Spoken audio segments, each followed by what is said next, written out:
রিয়ান দেখ, বাংলাটাও লিখতে পারে না ঠিক মতো। কে মা, বাংলা তো ঠিকই আছে। আরে না, ও বলো ফারাম লেখা রাখছিল ফেরামস, ফেরামস লিখছে ফেরামস।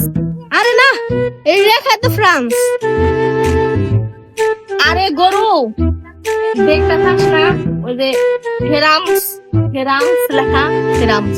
ওই বাবা, এদিকে আসো তো একটু, এদিকে আসো,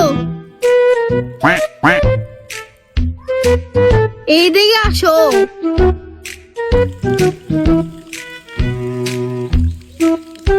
মামা দেও যে এটা ফ্রান্স লেখা নাকি ফেরাম লেখা? আরে এইটা না তো, এইটা এইটা তো ফেমাস লেখা।